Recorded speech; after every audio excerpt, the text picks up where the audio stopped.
So I'll begin. And yeah, the title of the paper is The Irony of Ground. And the paper will be, I suppose, revised as part of the introduction of a book project that I'm working on, titled The Irony of Ground, Studies in the Poetics of Romantic Modernity.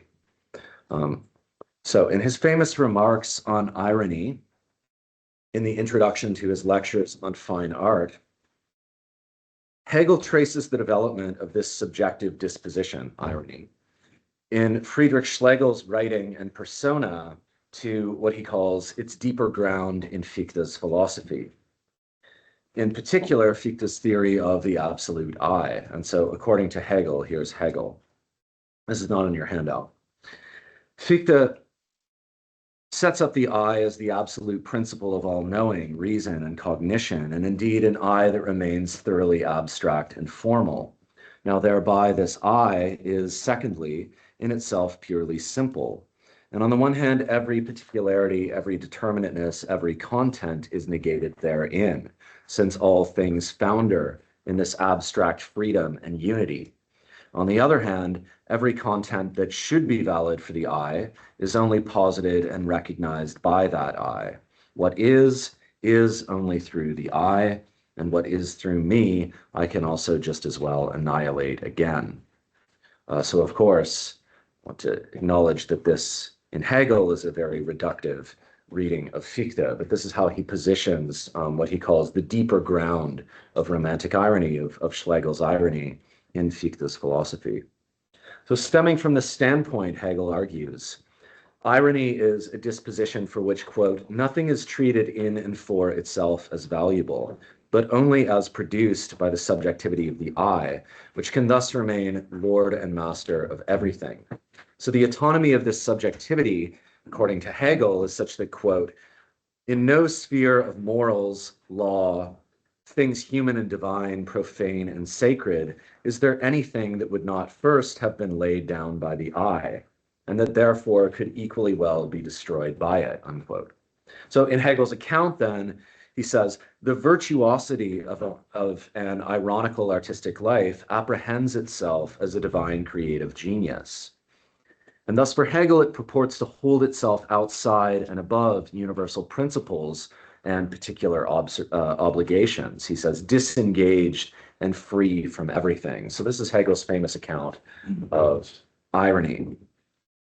In this paper, I will argue that Hegel not only misunderstands the ground of romantic irony, but that each and every point of his characterization inverts the actual content of Schlegel's theory.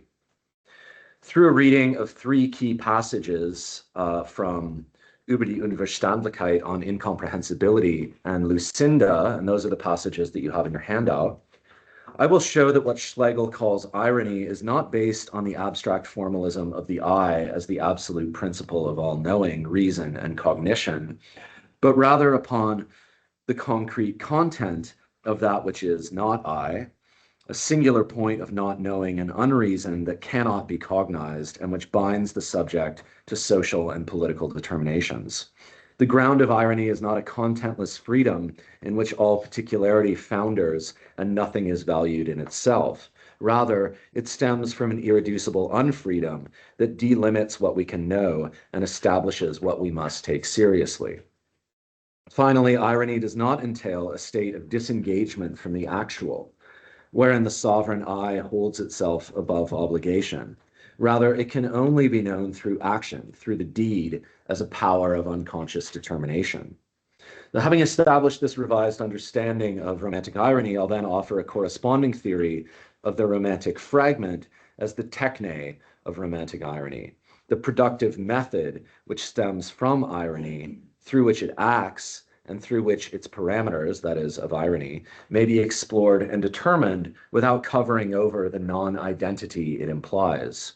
So if the first half of my presentation attempts to rethink the ground of irony, the second half develops an approach to the fragment as a form of positing adequate to the irony of ground. So the first passage I'll discuss is from Schlegel's essay, Über die Unverständlichkeit, which follows from Schlegel's claim that, quote, a great part of the incomprehensibility of the Athenaeum, Schlegel's journal, is unquestionably due to the irony that to a greater or lesser extent is to be found everywhere in it. So Schlegel acknowledges that the Athenaeum is indeed incomprehensible. He then asks and answers, first quotation on the handout, but is incomprehensibility really something so thoroughly reprehensible and bad? It seems to me that the health of families and nations rests upon it. If I am not entirely deceived, states and systems, the most artful works of men, are often so artificial, künstlich, that one cannot admire enough therein the wisdom of the Creator. An incredibly small portion of incomprehensibility is sufficient. If only it is kept faithful and pure, and no sacrilegious understanding dares approach the sacred boundary. Yes, the most precious thing man has, his inner contentment itself, as anyone can easily verify, depends at last upon some such point that must be left in the dark, but which bears and supports the whole, and would lose this power the very moment one would resolve it into understanding. Truly, you would be frightened if, as you demand, the whole world were one day to become thoroughly comprehensible. And isn't this infinite world itself not constructed by understanding out of incomprehensibility or chaos? And so actually, Damon, in his talk on irony, quotes this passage and engages with it in a manner that I disagree with, but here I leave that aside. So here, Schlegel seems to imply a theory of man as the subject of the unconscious. And this passage allows us to approach the relationship between irony and incomprehensibility as grounded in what Freud would call repression. So indeed, Schlegel argues that repression is the ground of culture. Nations, families, states, and systems, the most artful or artificial works of men, would fall apart if a small portion of incomprehensibility were not preserved. And he situates this as a question of the pleasure principle. Our inner contentment depends on it. So repression is a power of letting be. Left in the dark, effectively repressed, this punctum of incomprehensibility bears and supports the whole. But if ineffectively repressed, if resolved into understanding, this point would lose its power to ground. If the whole world were to become comprehensible, the result would be fear and trembling. Thus, comprehension rests upon a point of incomprehension that must not be comprehended. So the conclusion of Schlegel's remarks draws upon a Kantian subtext. The understanding forms nature itself through categorical determinations of noumena, which remain undetermined and are thus described here as incomprehensibility or chaos. The comprehension of nature is predicated upon the categorical construction of an infinite world of possible experience, which never reveals its noumenal substrate. And Schlegel implicitly binds Kant's theory of the transcendental constitution of the empirical to an argument about the familial, social, and political function of repression. Note that the structure delineated, a point of incomprehension propping up the artifice of nature, experience, and culture, is itself comprehended, right? It is understood and described with the lucidity of light comedy. So what is at issue, after all, is the fundament of the psyche and the social. So we may understand that not understanding is the ground of any possible understanding. And we may say that a single point must be left in the dark. Is this itself ironic? Well, not necessarily. That is, the content of this not understanding, this point of incomprehensibility, must be left in the dark. But the existence of some such point, its facticity and its structural function, may be illuminated. As Freud will show, to discern that repression is the ground of the psyche and the ground of culture is not to produce an abyss of indetermination or a mise en abîme of spiraling reflexivity, but rather to inaugurate an analysis of the unconscious, of how our psychic life takes on the determinations that it does, and of what its indeterminations may tell us about its structure. Nevertheless, the point of incomprehensibility evoked by Schlegel is itself impenetrable. Perhaps not absolutely, and this matters, but on pain of psychic, cultural, and epistemological dissolution. If this structure is not itself ironic, what may be at issue is the genesis of irony. There must be a difference between being and appearing, and irony is an attunement to and a rhetorical transmission of the duplicity of that difference. So the point of incomprehension, of incomprehensibility, upholds the difference between being and appearing. Irony transmits incomprehensibility as a kind of rhetorical diffusion. Yet by doing so, it potentially orients us to its punctual localization. That is, if we follow it, irony alerts us to the determinacy of indetermination. Thus, while the point of incomprehensibility must be, quote, kept faithful and pure, and no sacrilegious understanding dares approach the sacred boundary, irony allows us to limn its effects without approaching it directly, to register the existence of a boundary between what is and what can be apprehended and known. The punctuation of an indeterminate field, what Schlegel calls chaos, generates a field of determination by structuring indetermination. The result is that knowledge of the indeterminate is foreclosed. Indetermination can only be comprehended through determination, such that it remains incomprehensible as indeterminate. Determination of the indeterminate negates the indetermination to be grasped. Yet irony evokes this fact and makes manifest its effects. We will see how Schlegel plays with the problems of epistemological and ontological determinacy deriving from this structure. But my point here is that, contra Hegel, irony is not merely a kind of wallowing in indeterminacy premised on the abstract freedom of an I, understood as the absolute principle of all knowing, reason, and cognition. Rather, irony stems from and transmits the point of not knowing and unreason at the very ground of morals, law, things human and divine, profane and sacred. Okay, let's turn to the second passage that you have on your handout. So this time the passage is from Lucinda, Schlegel's novel, where he transforms a remark about jokes and the unconscious into a dialogue on the relationship between irony and friendship. So here, responding to the story of a joke, the character Julius says to Lorenzo, "I understand it. I even believe it. A joke can joke with everything. A joke is free and universal, but I disapprove of it. There are places in my being, and among the innermost, where a common violation is unthinkable, and in these places I cannot bear a joke." So in the earlier passage from Über die Unverständlichkeit, a singular point of incomprehensibility structures the relation between subjective interiority and community, the private and the public. In this passage from Lucinda, there are multiple places in my being where I cannot bear a joke and where a common violation is unthinkable.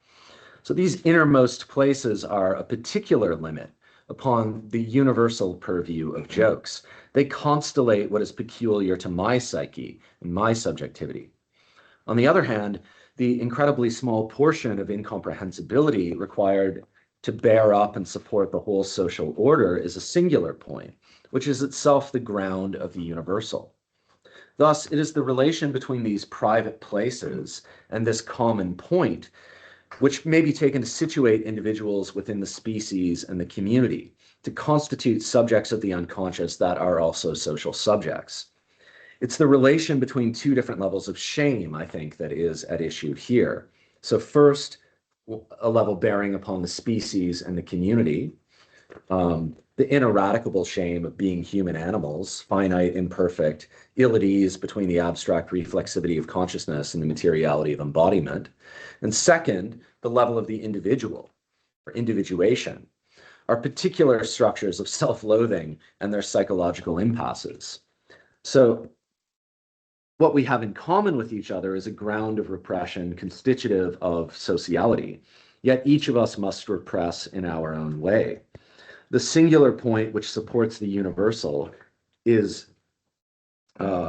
required so that the unconscious, the singular point which supports the universal is that the unconscious must remain to some extent incomprehensible. The particularity of that incomprehensibility, its individuation, is localized in those innermost places which may not be violated by what is common or gemein, what belongs to the community. Now, Schlegel discerns that this tenuous coordination of the universal, the particular, and the singular is the domain of irony, and that the delicacy of this coordination constitutes the terrain of friendship. So Lorenzo replies to Julius, so the seriousness of these places in one's innermost being is probably not quite complete. Otherwise, the irony would have been expelled. But therefore, if it hasn't already been expelled, it's already there. You'll just have to wait and see. We see that Schlegel is quite a dialectician among the sort of in his riddling manner. The elliptical sense of this reply is difficult to parse. Lorenzo seems to suggest that since these innermost places are vulnerable to the joke, they must not be entirely sealed against irony. Their seriousness is not quite complete. Irony already dwells therein, ungrounding their closure. So irony here is the exposure of non-identity. That which seems most resistant to the duplicity of humor is not impervious to it. So following the passage, you use the word yourself, Julius responds. It's irony that has often disturbed me in the music of friendship with its distinctly discordant note. So friendship is an intimate relation. Since it may access the most vulnerable regions of the psyche, irony may threaten it, even if irony is itself the non-identical ground of precisely that vulnerability, and therefore its condition of possibility. So this discordant note in the music of friendship is itself what enables the vibratory trembling of intimacy, an exposure to exteriority that may also compromise or corrode such intimacy. Perhaps we all know what this is like. Lorenzo rightly replies that the regulation of this difficulty can only be a matter of tact, right? So he says, so the note was probably put in too often or in the wrong place, but that's not the fault of the note. Still, you may be right. And who knows if it isn't the irony of irony that in the end one grows to dislike it. So this is not merely a gesture towards spiraling reflexivity, but rather a precise philosophical recognition. The innermost relation between irony and friendship is the irony of irony, because exposure to exteriority is at once the condition of possibility for real friendship, for intimacy, and the condition whereby such exposure may come to grate, become unlikable, unlovable. Friendship is the exposure to the intimacy of admiration and resentment, of love and hate. The final irony, Julius says, is to be found rather in that it seems to be becoming impossible for you to talk about irony without being ironic. So now we're on the terrain of über die Unverständlichkeit, where one can't disentangle oneself from irony anymore, and it becomes more tiresome if we are always being confronted with it. But Lorenzo then retorts that it's exactly the other way around. Where's the irony, he asks, when in bitter earnest one doesn't know where one's at, and the more I think about it, the more incomprehensible it becomes. So having illuminated the irony at the core of those innermost places where one cannot take a joke, we now find it rejoining the point of incomprehensibility that must be left in the dark. And it seems that the tact required of friendship bears upon this connection between the intimacy of irony and the maintenance of incomprehensibility that is the ground of culture. Lorenzo will say that if irony isn't the real essence of friendship, then perhaps the gods know what it is, or irony itself knows. I don't. Friendship is the intimate regulation of the bond between knowing and not knowing, the vulnerability of the particular and the universality of the incomprehensible, between those fragile points at which someone cannot bear a common violation, and that being a nullity that everyone has in common. Its negativity constituting the singular point of repression upon which the symbolic order is grounded. So if irony is the essence of friendship, That is because we are tropological beings. To know a friend is to know how to let the truth of their being lie while being able to enjoy figurative manifestations of their non-identity, that is to say, their character.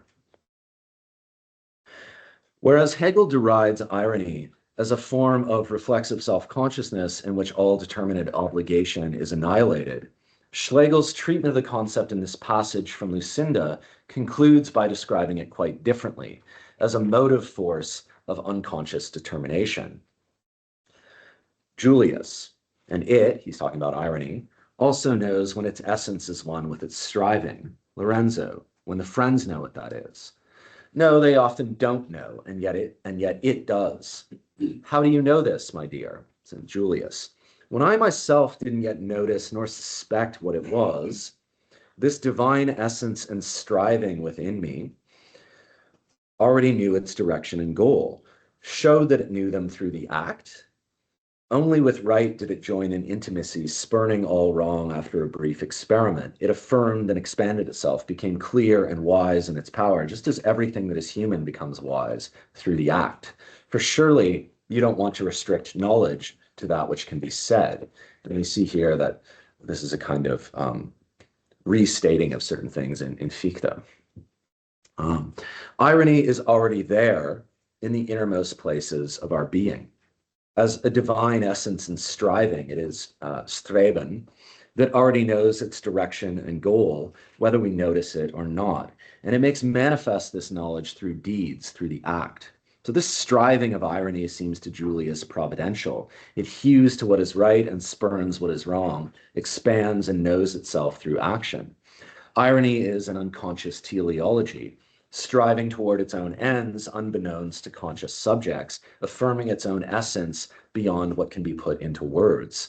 According to Julius, it is thus a force of unconscious determination, right? Not an abstract formalism, but an active power. It does not await what is first laid down by the I, as Hegel says, as Lord and master of everything, concerning law and morality, the profane and the sacred. Rather, it cleaves to what is right and spurns what is wrong of its own accord, prior to the reflexivity of consciousness, it seems. It is not situated outside and above concrete engagement, but is aligned with actuality. The knowledge it produces is attained not merely through what is said, but through what is done.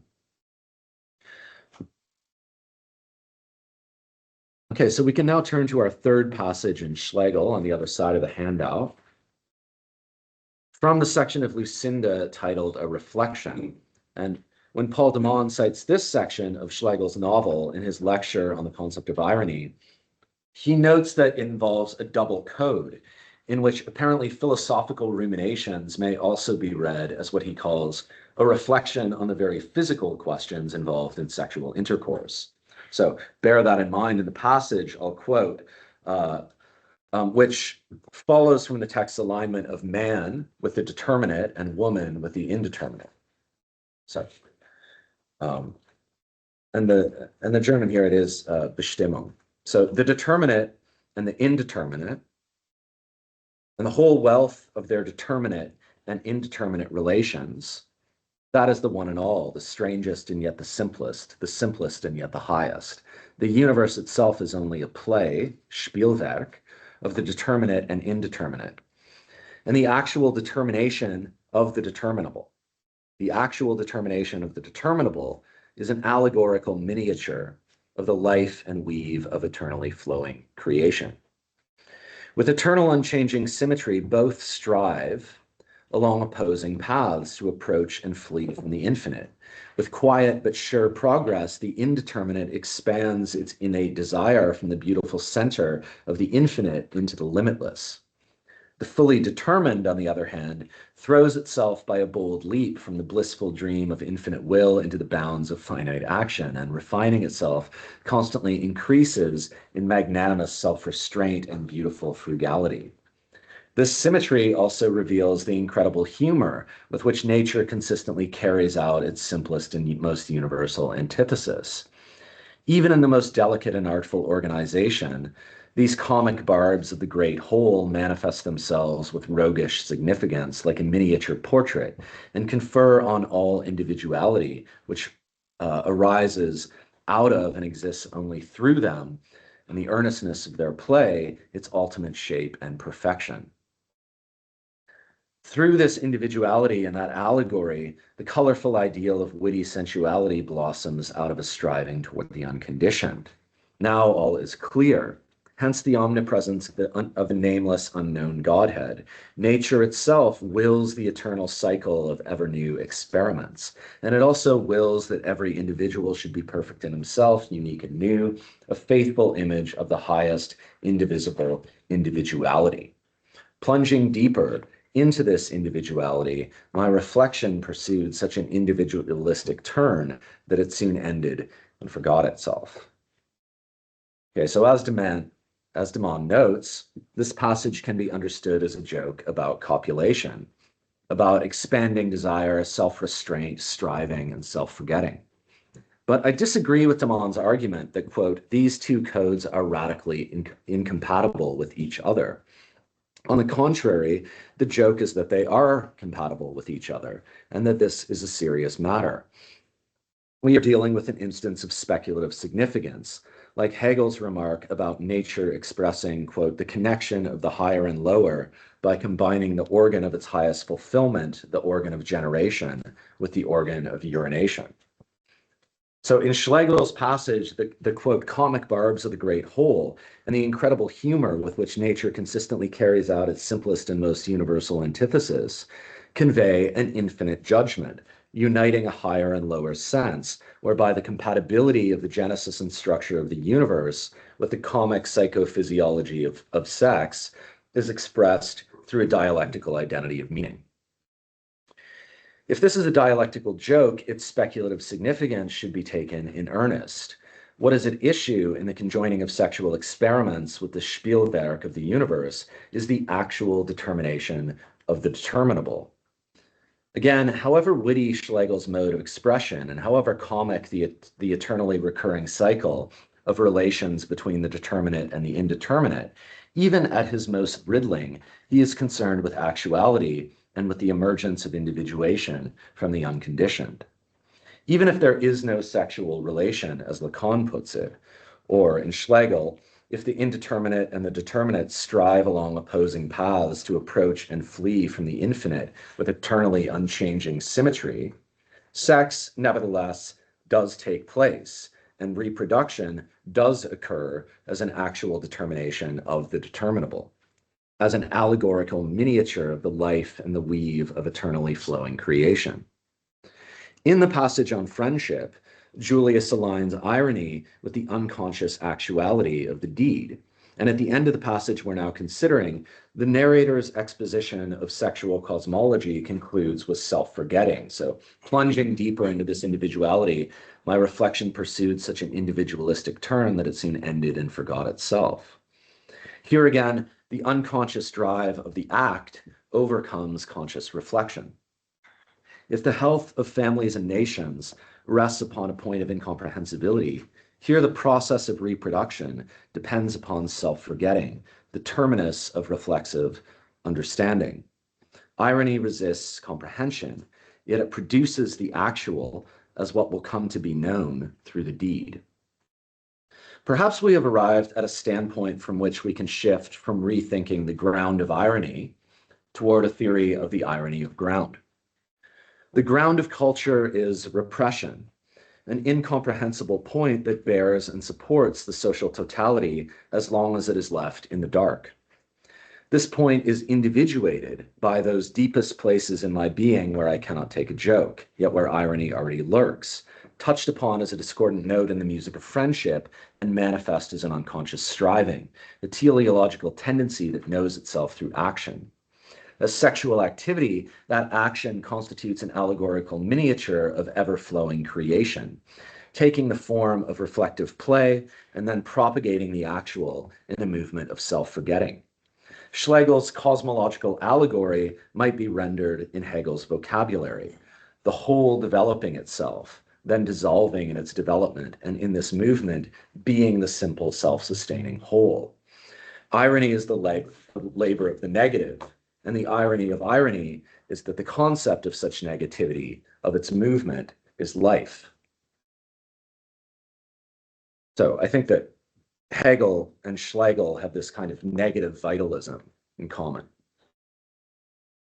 We now have a conceptual framework within which to recognize that such an ontological concept, conjoining negativity in life, does not dissolve determinacy into a merely indeterminate flux or an undifferentiated substance of becoming.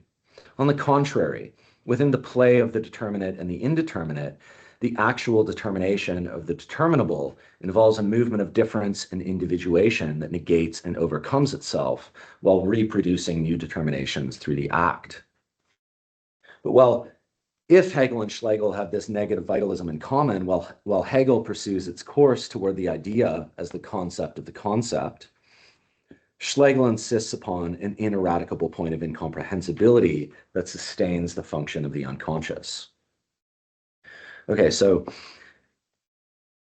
sort of second part of the paper. It remains to articulate an approach to cognition, combining the function of the unconscious with the production of knowledge through the act.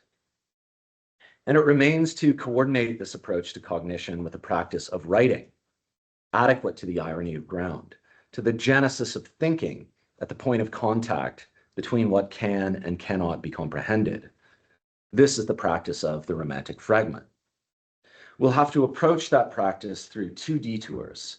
So first, an engagement with the concept of romantic poetry, romantische Poesie, and second, an engagement with the irony of ideas in the Kantian sense.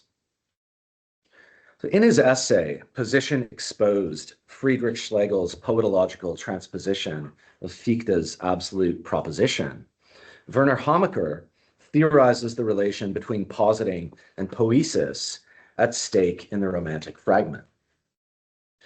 Referring to Fichte's Wissenschaftslehre as a science of the conditions for the possibility of epistemic statements in general, Hamacher notes that, quote, in this science of science, the Romantics, among them Friedrich Schlegel and Hardenberg most especially, were able to decipher the program for a poetry of poetry, a transcendental poetry.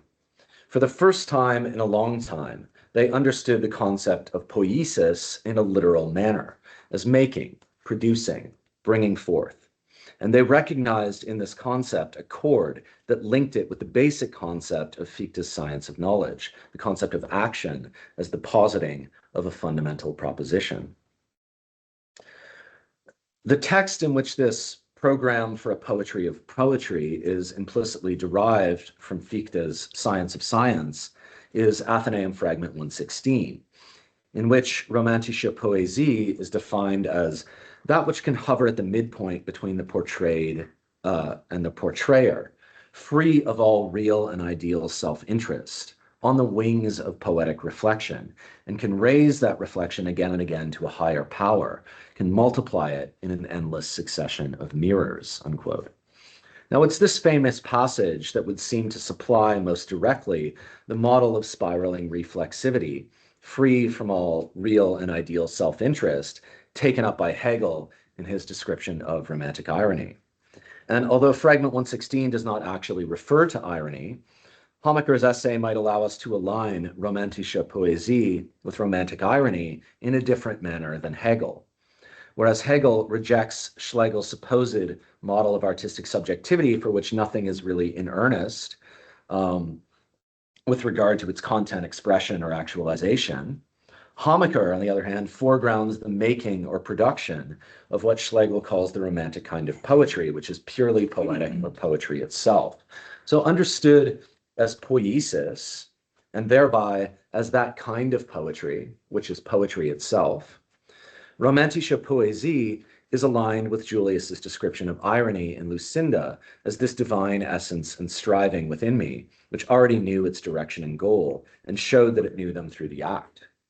Understood as the purely poetic kind of poetry that, as Schlegel puts it, may fuse poetry and prose, inspiration and criticism, the poetry of art and the poetry of nature, that may infuse poetry with sociality and sociality with wit and humor, romantische Poesie may be understood as that act, that tendency of production, underlying and passing through separations among the arts, the sciences, and communal life.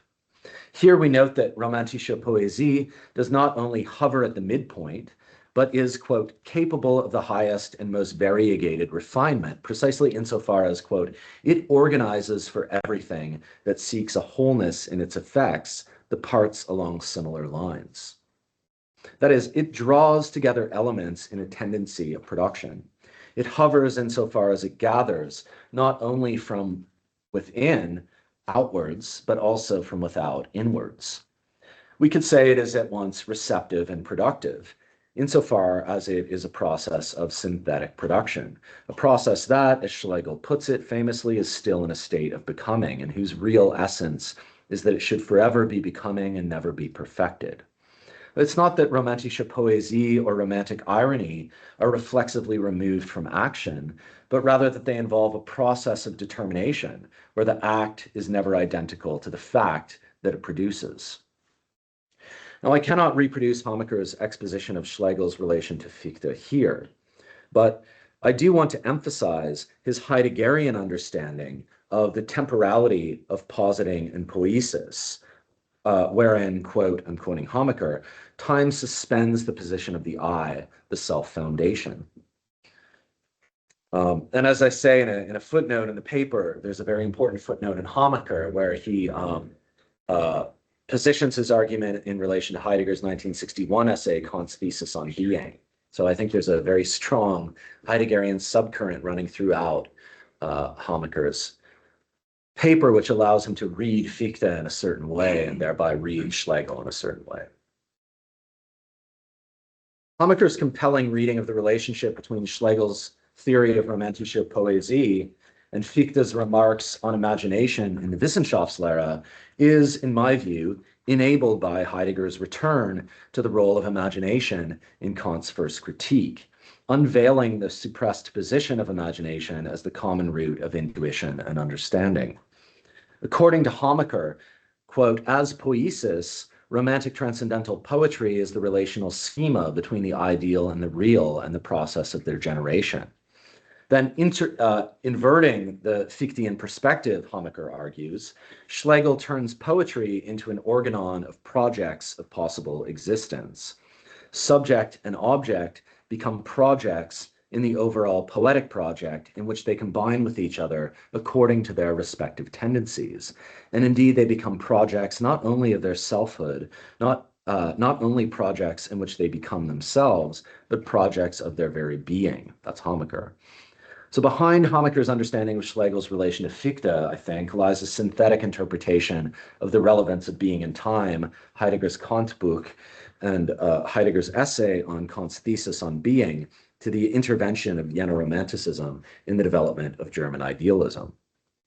I would build upon what I consider Hamaker's Heideggerian approach to romantic positing and romantic poetry by noting that to understand poiesis as, quote, the relational schema between the ideal and the real, is to situate it precisely in the position of imagination as the faculty of synthesis in the Kantian schematism. Heidegger shows that in order for Kant's theory of the schematism to cohere, imagination must be returned to the position suppressed by Kant's second edition of the first critique. It must be grasped as the common root of intuition and understanding, of receptivity and productivity, and recognized as the faculty of transcendence, whereby the I is exposed to the exteriority of time, whereby the unity of the subject is open to the exteriority of the world. Heidegger shows that the unity of the I can only be the unity of a synthesis. Right? So the unity of the I can only be the unity of a synthesis. I seem to be missing something. It's page 18. That it cannot be understood through deduction. Okay, let me read that again. Heidegger shows that the unity of the I can only be understood as the unity of a synthesis, that it cannot be understood through deduction as a unity prior to synthesis upon which the latter could be grounded. Heidegger's radical reinterpretation of the faculty of imagination is thus a theory of the irony of ground, of the exposure of grounding to a movement of self-division and projection, at once the crux of cognitive receptivity and productivity. It is precisely this irony of which the existential analytic is the theory. In Being and Time, Heidegger shows that it is indeed possible to understand the coherence of the I, not as a transcendental unity grounding the stability of experience and the synthesis of time determinations, but rather as and through the temporality of being in the world as the synthesis of thrown projection. On this account, the self cannot posit its own ground as an undivided unity, but must project that ground within and through the movement of temporalization. Thus, the ground of cognition in its ungrounding, Heidegger understands the imagination, thus as the ground of cognition in its ungrounding, Heidegger understands the imagination as the faculty of ontological knowledge, Heidegger's formulation. Insofar as our constitutively temporal exposure to exteriority is based not only to exteriority is the basis not only of experience, but of the question of being, of our capacity to think the being of beings as that which is not a being, but rather the temporal exteriority of all beings to themselves. What Heidegger calls Mitsein is the existential medium of this exteriority. And from this perspective, we might return to the theory of friendship in Lucinda. Here, irony is the essence of friendship because it involves the opening of exteriority, the non-identical vulnerability of those places where we cannot take a joke, and it thus requires care to sustain that intimacy. It's an intersubjective restriction of our freedom that is not grounded in the certainty of law, but rather in the contextual uncertainty of care, where care means not only consideration and compassion, but also immersion in the mutual exteriority of finitude and community. So we can now consider a second transformation of Kantian philosophy, more briefly, before arriving at a theory of the fragment. In the pithy opening clause of Athenaeum Fragment 121, Schlegel tells us that an idea is a concept perfected to the point of irony. This is an extremely precise formulation. An idea is a concept perfected to the point of irony. Here, the term idea must be understood in its technical Kantian sense, as the concept of a concept, as the thinking of a concept, oriented not by the determining application of the concept to an object, but rather by pursuing its finite determinations toward a totality, soul, world, and God. These are the ideas extrapolated from the three categories of relation: substance, causality, community.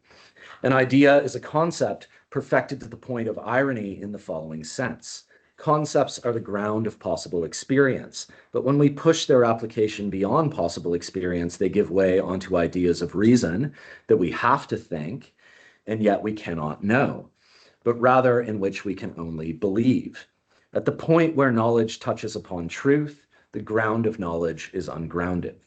At the point where the finite touches upon the infinite, the absolute determinacy of the whole gives way to the absolute indeterminacy of the antinomy. In Fragment 121, Schlegel goes on to say that an idea is, quote, an absolute synthesis of absolute antitheses, the continual self-creating interchange of two conflicting thoughts.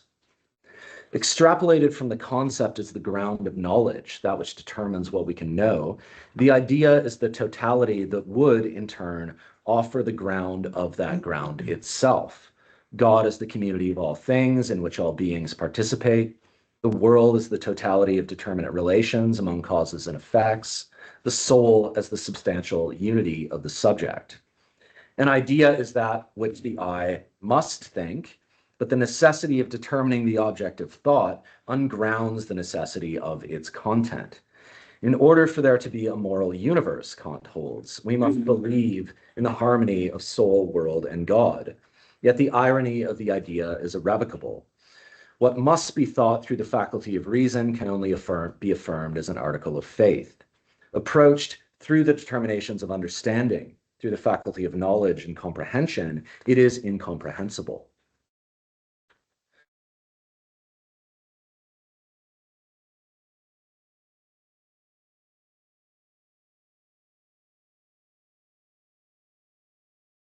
I have the same thing on page 18 and 19. Okay. Sure what's happened here.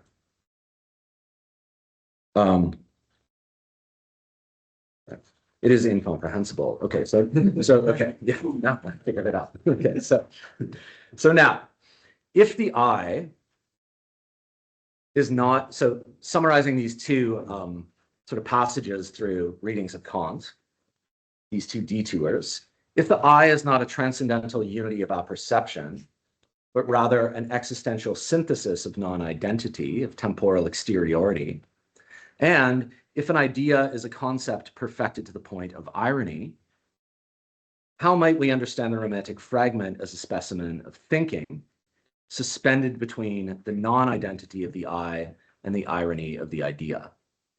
So I conclude with the theory of the fragment, not too much more here. So the fragment is a practice of grounding, but one that is adequate to the irony of ground.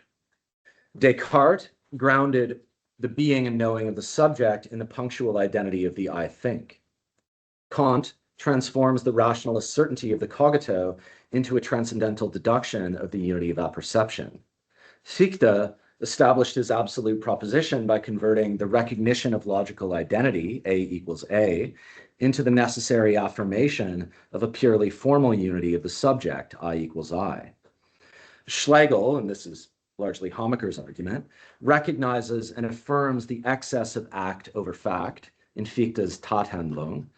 And as Hommacher shows, he thus mobilizes a temporality of imagination that suspends the position of the I. Perhaps Fichte himself already does that. In the medium of this suspension, the practice of the fragment transforms the Cartesian and Kantian unity of the I think into the concatenated plurality of thoughts, each of which posits its own ground in the process of its production, each of which arrives at the determinacy of its unity as a discrete piece of writing. Okay, so every fragment is a thought. And this accounts, I think, for the formal indeterminacy of the fragment. That is, a fragment can be one sentence or four paragraphs. It can adopt a multiplicity of styles, moods, rhetorical strategies. It can touch upon any field of knowledge. The only criterion of the formal unity of a fragment, what the fragments have in common, is that each seeks, finds, and determines the unity of a thought. As the written exposition of a thought, a fragment does indeed posit a certain unity of thinking. Yet this is a positing that takes time, a practice of positing wherein thought explores its own parameters and wherein thinking undergoes its exposition as writing. The thinking is spontaneous, so I have a thought, something occurs to me, or as Deleuze writes, il y a dans le monde quelque chose qui force à penser. Yet the grammatical, rhetorical construction of a thought is also a gradual, tentative process of determination, whereby my thinking is determined as I seek to determine it. Any particular thought is both determining and determined, as it seeks the conditions of its articulation. A fragment is the result of a thinking that emerges within the unfolding of a thought, arriving at its terminus in a finite form. And the writing of fragments is a practice of discrimination, within which the written finality of inscription, and indeed of publication, exteriorizes the determinacy of a thought amid the ongoing process of thinking. A fragment is evidence of the I think, yet this evidence does not inhere in the self-evidence of an empty formalism, in logical certainty, or in a transcendental deduction. Every fragment has discursive content. Every fragment attests to the existence of a thought, expressed, exterior, mediating between the subjectivity of thinking, the objectivity of writing, and the collectivity of reading. So let us be methodical. Amid the Spielwerk of the determinate and the indeterminate, that is thinking, the fragment is an actual determination of the determinable, a thought. The negativity of determination individuates thinking. A fragment is the written individuation of a thought. Inscribed, the written fragment is separated from the act of determination. This separation is the presentation of a thought, its facticity, and publication is the sharing of this presentation. Indeed, the intention to publish, the project of the Athenaeum, inhabits the act of thinking in the first instance, inflects it within the medium of the social. The telos of publication already participates in the determination of thought, forms it in the element of mitsein. Meanwhile, the coterie of the project, that is to say, the Jena group, shelters and sharpens the determination of thinking within and through the conviviality of friendship, what the Jena group called sim philosophy. The anonymity of the fragment is thus of the essence, right? These were not attributed in the Athenaeum to authors.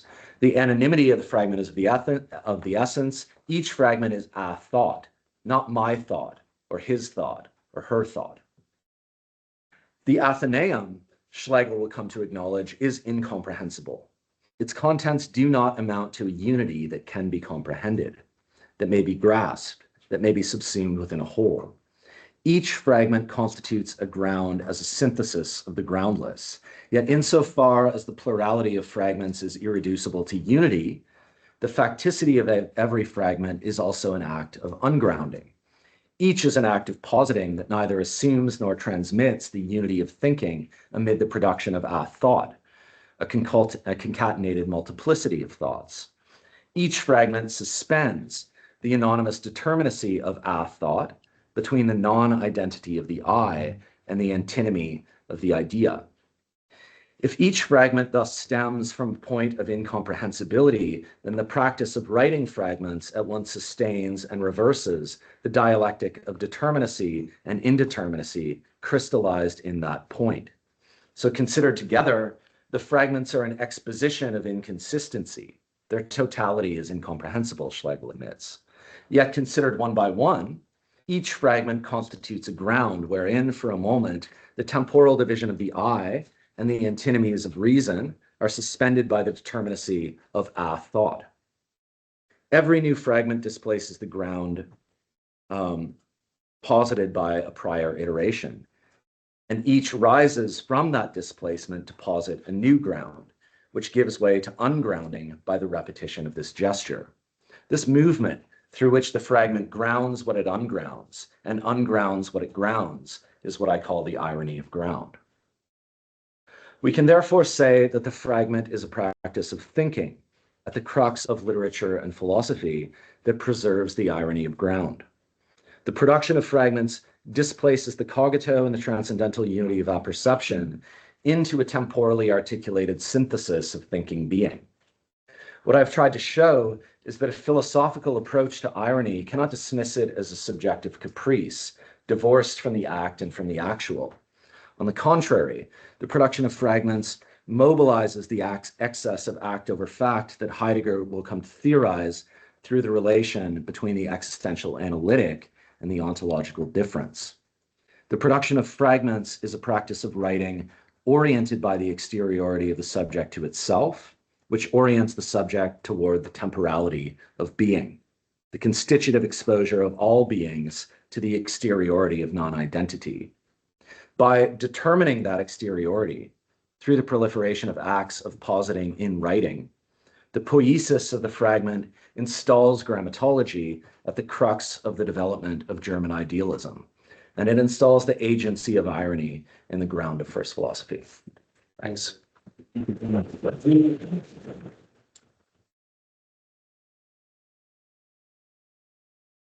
Very much. Should we take a 10-minute break or do we discuss immediately as you like it? It's, I'm fine, we continue. Yeah, yeah. Perfect. How other people feel. Bon, je vous rappelle le principe. Donc, Habib et moi, on a reçu un papier en amont. Donc, on commence la discussion, puis on va ouvrir à tout l'auditoire. So, thank you very much, Nathan, for your text and your lecture, which are rich in beautiful insights to discuss. I cannot, of course, discuss every aspect of it, and actually you just brought new ideas, a lot of new ideas today. But as I read the text, I thought that a good way to open the discussion would be to return to the fact that for Friedrich Schlegel, the incomprehensible challenges primarily a certain understanding of language and more broadly a conception of the act of understanding and of making sense, which was dominant in the Enlightenment. It's always interesting to remind that an author such as Garve, for example, whom Schlegel brothers mock and about whom they are very ironic, fully embodies that idea of language as mere communication of meanings that are ideally transparent to themselves. And the entire project of the Athenaeum Journal is driven, among other things, no doubt, by the questioning of the paradigm of communication or transmission in favor of the Verstehen, the act of understanding. Understanding is not communicating, and understanding is not even knowing. Romantic works are thoroughly reflexive and multiply the famous mise en abîme, as we all know, to make themselves understandable and to understand themselves. But they do not do so in a solipsistic way. They pose themselves and reflect on themselves. So the formula is obviously inspired by Fichte, at the same time as they reflect on their other, this otherness pushing them to return to themselves and transform themselves each time. And this is why, unlike Garve, the Romantics believe that the reader or the public, famous public, referred to extensively in the Athenaeum fragments, is part of the unfinished work. The public extends the work, criticizes, subverts it in the very act of reading and trying to understand the work, but also of reviewing, translating, rewriting, etc. So there is no place for pure transparency or clarity. So the fact is that we are faced here with the unexpected and the indeterminate. And more broadly, there is even a dimension of indeterminacy in the meaning of the work that is fundamental to Friedrich Schlegel. So the work elevates the audience, but the audience or the public, which thus learns critical autonomy, transforms the work, extending, subverting it through its understanding, good or bad, of the work, producing unexpected effects on the work and on the author, producing unexpected effects of meaning that redefine the work. So always challenged by its otherness, the work is not transparent to itself.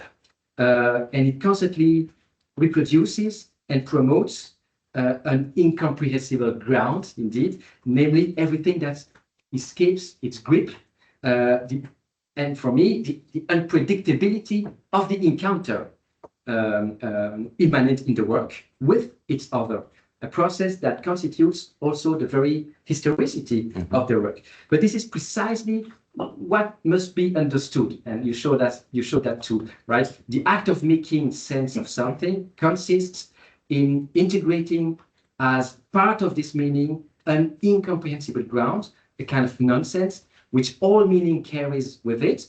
That is to say, all encounters with the other, all otherness.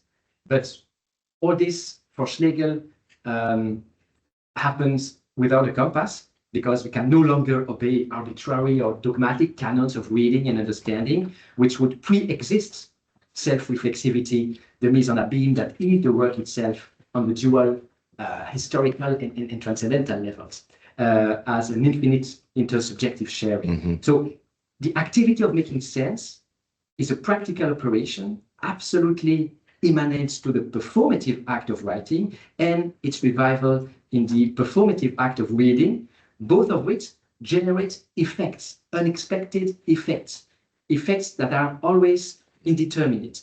And that's a detestable idea from the perspective of both the popular philosophy of Clement like Garve and the classical metaphysics from Leibniz and Volt to Kant, actually.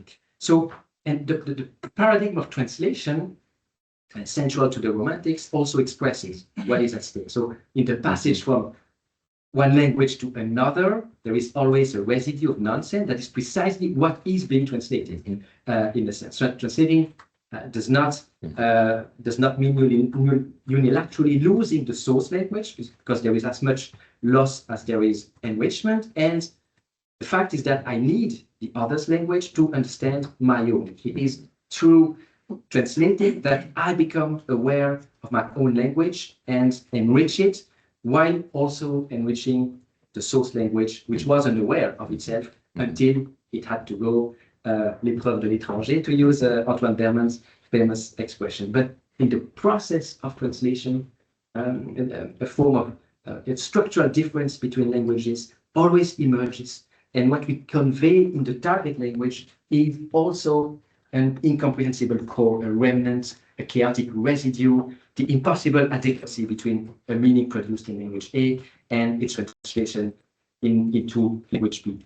But this dimension of difference, of surprise, is what must also be translated as any act of comprehension, including within one's own language, consists of actively constructing a meaning which carries an untranslatable and incomprehensible ground to which I am, on the other hand, passive. So it is the Aufklärerisch criterion of evidence that must disappear in this reflexive back and forth between activity and passivity, which plays out in a language weighted by sensitivity and history, and can no longer refer to the evidence of purely intellectual meanings, which could be communicated purely and simply. And personally, I prefer to play on the activity-passivity dichotomy here, as do the young romantic readers of Fichte, rather than on the unconscious and repression as you do, but we can come back to that, because I'm not sure, I do not believe that the unconscious, in the strong sense of the term, is ever at issue in Schlegel's hermeneutics, unlike Schleiermacher, who was influenced in this respect by Schelling, actually. But on the other hand, there is, of course, also repression, since understanding is a historical, social, and political activity, and the era, in this case, the Enlightenment, demands that everything be understood and does not want to fail to understand. And this is, of course, a problem.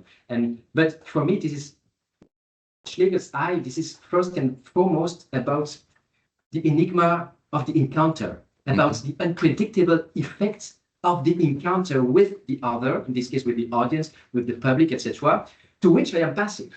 And so while initially repressing my activity, the other of the work, which is reflectively part of the same work, also re-liberates each time the active dimension of meaning making against a backdrop of indeterminacy. And incidentally, of course, this is also a discussion with Kant, because understanding is more than knowing for the Schlegel's brother. Understanding is not objectifying a given according to a category of understanding, or at least it is not only that. Kant is, of course, central for the romantic. With Kant, we know, we have what it takes to know an object, but we do not understand, because understanding is fully reflexive and intersubjective from the outset.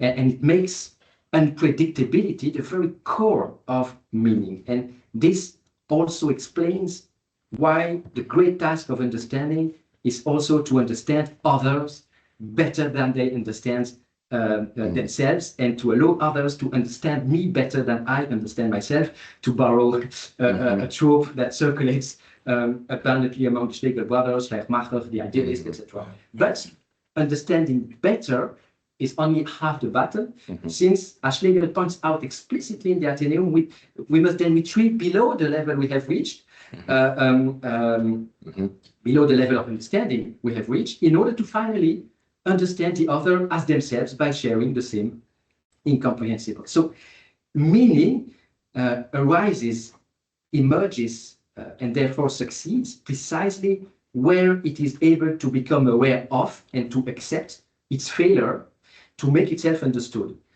Successful meaning is a good translation of the failure to make oneself perfectly understood. Meaning, sense, is an effect that emerges from chaos. It is an excess of determination against a backdrop of fundamental indeterminacy. And the operation succeeds, if I may say success, the operation succeeds when everyone comes out a winner, the work and the audience, who educate and emancipate each other by mourning the vertical and naive transmission of a pure and intangible rational meaning. And from then on, everything is reversed. It is the naive rhetoric of clarity of the 17th and 18th centuries, incapable of mourning, that is incomprehensible, pejoratively this time. Hence, Schlegel's sentence in the text on incomprehensibility, and I quote, Garve is incomprehensible to me.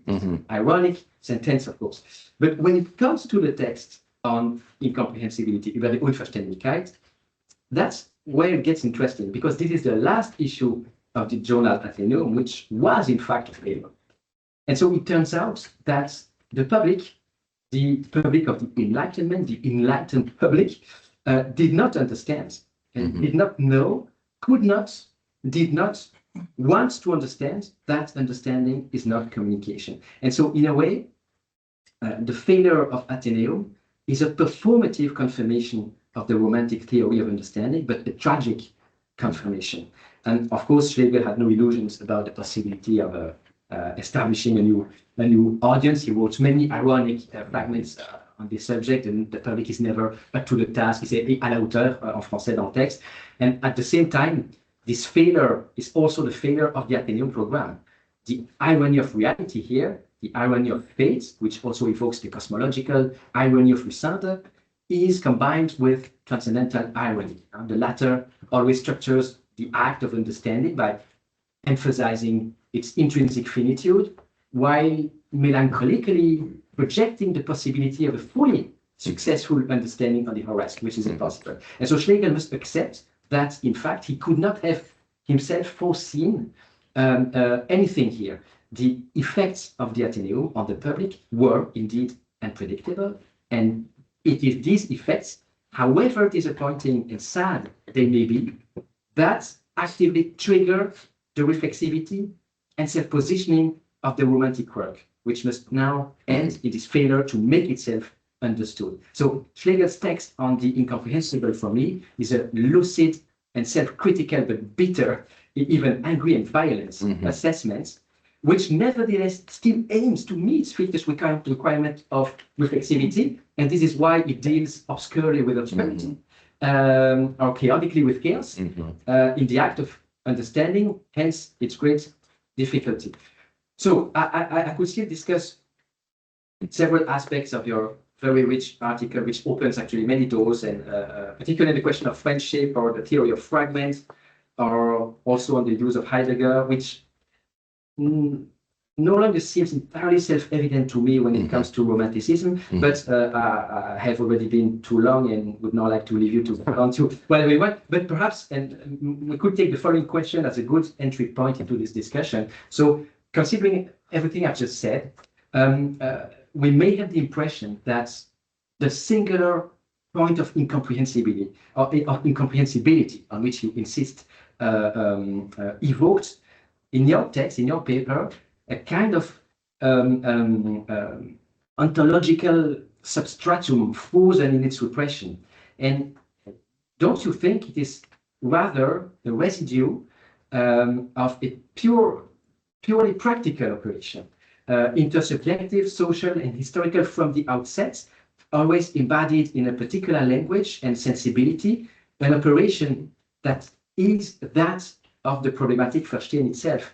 It is this operation that practically regenerates the obscurity in question and in the nonsense by constantly transforming it. So from this point of view, this chaotic residue is certainly opposed to what is commonly shared. I agree to the common, etc. But it does not pre-exist in a kind of private interiority removed from the unforeseen effects of encountering the other. And I feel like there is some ambiguity in your text in this regard. I'm not sure, but I'd like to know.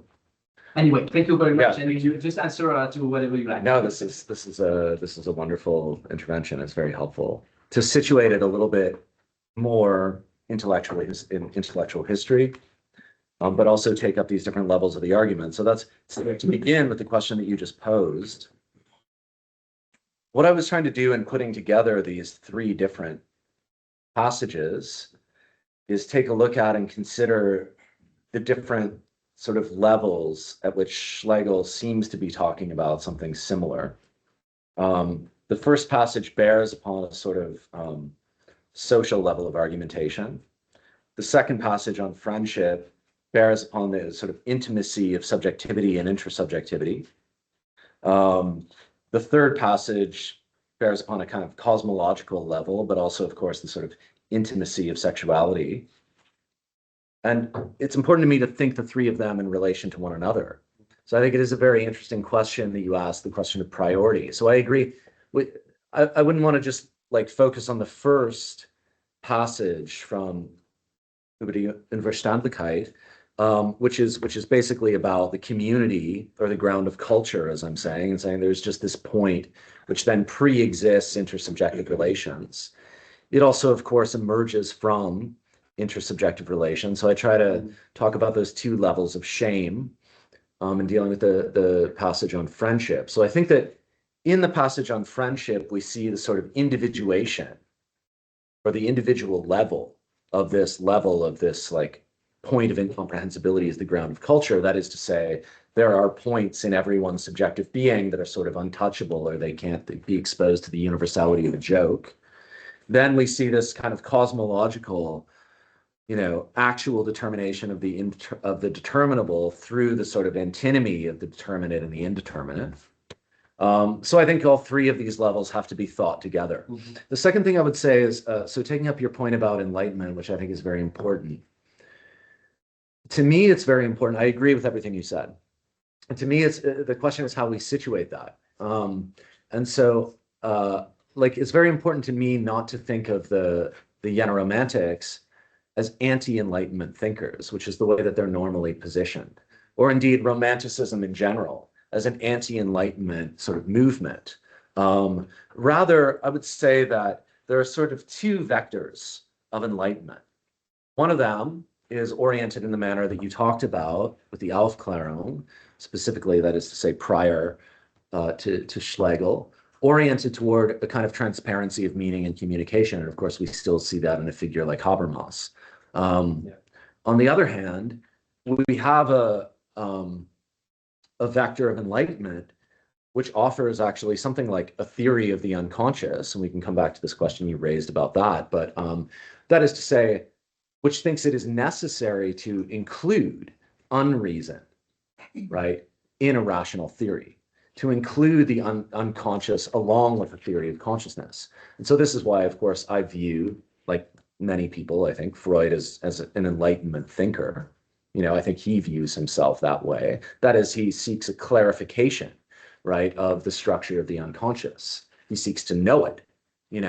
Of course, that's predicated upon a recognition that there are things about ourselves that we cannot know. But we can have a theory of how and why we don't know them, as it were. And so this is part of the Enlightenment project, and in my opinion, an absolutely crucial part, and it's why a figure like Freud has to be situated alongside a figure like Kant, one of whom gives us a theory of consciousness, one of whom gives us a theory of the unconscious. And I take it that Schlegel is included in a sort of movement toward the Freudian, reckoning with the unconscious, or if you like, with incomprehensibility. We can discuss more how those align and whether they don't, etc. It's important because, there's a whole, of course, there's an important sort of Marxist critique that we find in Lukács, for example, as romanticism as a kind of anti-enlightenment irrationalism that will lead to fascism, right? That is to say, a sort of investment in myth, which indeed we can see. Schelling's like, we need new mythology. That's part of you can see that moving through Wagner toward what. But this, I take it, as a sort of very reductive view, as many have argued, of Jena Romanticism in particular. But it's crucial because Hegel's attack on romantic irony is in many ways the first moment of this kind of rationalist critique of the irrationalism and sort of self-indulgence of the Romantics, even though that argument works in different ways with the Marxist tradition. So for me, I want to reject this reading. I want to view the recognition of irrationality and a theory of irrationality as like absolutely integral to the movement of Enlightenment thought, integral to Marxist theory as well. And I want to also then read Hegel against the sort of mood he's in when he's attacking romanticism as himself a theorist of that the absolute necessity of recognizing the irrational. So in his remarks on the Enlightenment and the phenomenology of spirit, there we get something like, it's like he's written the dialectic of enlightenment in advance. You know, so the Enlightenment's attack on belief, attack on religion, Hegel himself shows to be incoherent. So it's very important for many elements of Hegel's thought that the irrational, the incomprehensible be recognized and grappled with, even though, of course, he moves toward, at the end of both the phenomenology and the logic, a sort of ultimate clarification, which I think Schlegel does resist. So all of that is sort of part of, I guess, the book project that I'm working on. And I think you've isolated something very important, though, that I'm also trying to bring into this paper through the Heideggerian term Mitsein, which I take to be not only sort of like being with in the sense of the existential analytic, but more broadly, if we expand the parameters of that, the import of self-exteriority to the exteriority of community, and all of the problems of understanding that go along with that as absolutely integral to our modality of being. And I think that, yes, sim philosophy is a romantic sort of attempt to incorporate what Heidegger will call Mitsein into the project, right, of the sort of synthesis of literature and philosophy. And again, the anonymity of the fragments is absolutely crucial to that. That is to say, they are not the possession of a singular subject, but rather a kind of sharing of the project. Thank you, Nathan. Maybe I can follow up with a question that resembles vaguely Augustin. Okay. We didn't meet before, so a question might meet at certain points. But precisely on what you started with about the structure of your proposal, the different levels that you distinguish. There is, I think, from my reading, there are at least 3 levels where irony seems to operate in what you describe. A first level, and these levels go from the psychic to what you describe as, or what you name the confines or first philosophy or something like that. So there would be a psychic or psychoanalytic, precisely subjective level, which renders possible like the coherence of the I. Second, an intersubjective, ethical, social, which structures friendship, community, regulates the relations between knowledge and non-knowledge, public, private, interior, exterior. Then an ontological, cosmological irony, which is reminiscent of Naturphilosophie vocabulary of the time, presenting the world as a display of determinacy, in this dynamic of individuation. And maybe there is a more speculative level, and that's where you oppose Hegel and Schlegel, and open onto the practice of the fragment as the adequate expression or the adequate practice of irony. And my question is also a sort of recap question for also the audience.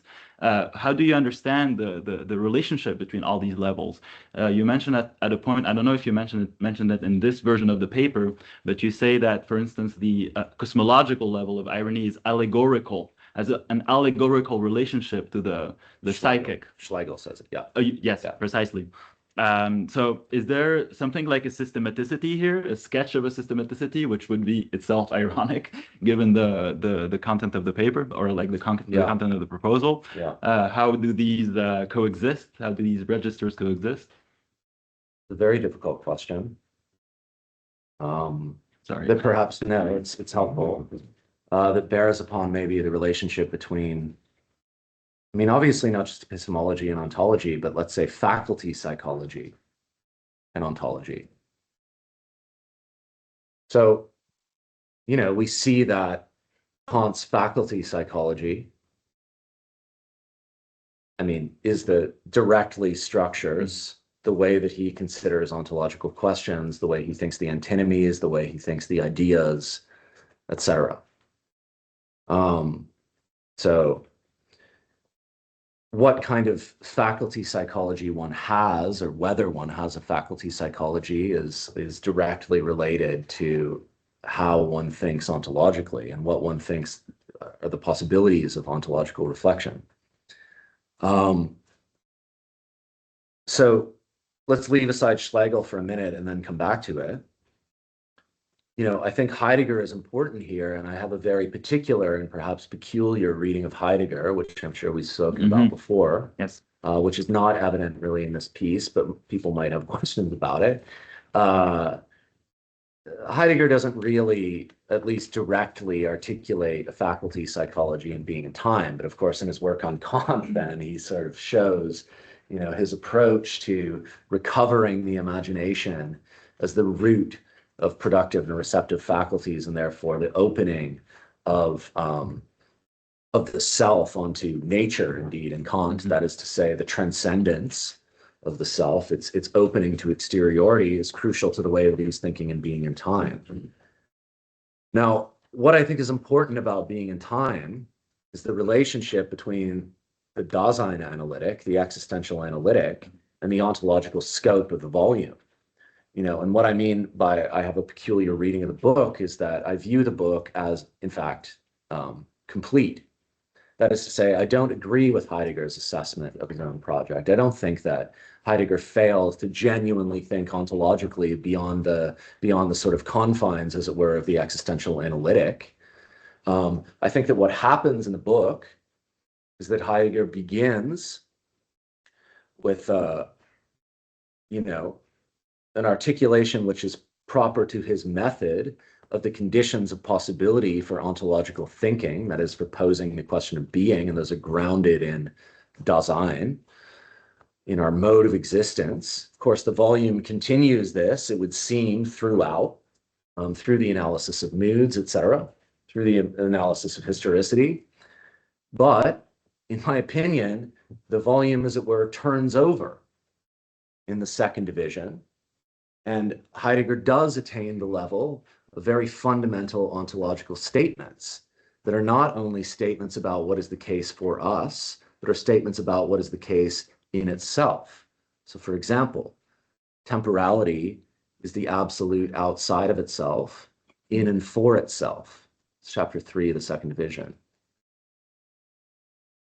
It is, in fact, an und für sich selbst. And so the temporality is the absolute outside of itself, in and for itself. What happens in the book is that actually Heidegger comes to show, first of all, the existential analytic is the condition of possibility for the questioning of being. And so we get an analysis of existential structures. But the second half of the volume actually shows, I think it can be demonstrated, that what it shows is that actually the absolute exteriority is the being of beings. That is, the way in which the being of beings is not a being, but is the absolute exteriority of time, is the condition of possibility for Dasein to be the kind of being that it is, for Dasein to have the methodological capacities that it has, that is to say, for the existential structures. So the volume thinks toward a fundamental ontological theory. It does attain points where it articulates a concept of being qua being, and then it shows that the concept that as it were, the nature of being that it has articulated is the condition of possibility for there to be a being like Dasein at all. So in my opinion, it folds over and achieves its ontological theory. And then it shows through the subsequent, seminars and volumes on Kant and Aristotle, etc., the parts of the book that are left unfinished. And there we see the ground of some of those elements in Heidegger's engagement with Kant. So what I would say then is that to come back to your theory of these levels,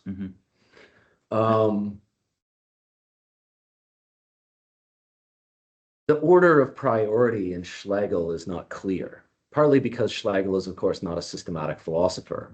These are essentially jokes that are sort of, as you mentioned before the seminar, transcendental buffoonery is his term. So these are tongue-in-cheek passages that nevertheless are intervening and sort of like spoofing very fundamental philosophical concepts. So we can try to bring these in relationship to one another. What I would say is that the coordination, what I would say is, okay, let me put it this way. What I think is important about the psychic dimension, first of all, which is integral to the intersubjective dimension. They can't be separated. That's what the passage on friendship shows of Schlegel's theory, is that irony already has to be there in those innermost places where I can't take a joke. So it's already at the core of what individuates me as a subject of the unconscious, and it already exposes that to exteriority, right? It can actually close itself off. That's the irony of that, of those places. They are exposed to the outside. So at the psychic individuated level, irony seems to be thought of by Schlegel, and it's rather interesting. I mean, it's not exactly self-evident that one should conceive of irony this way, but as the kind of non-identity of the psychic ground of the subject and shame. And then we see this sort of replicated at the level of the social, right, in this point of incomprehensibility.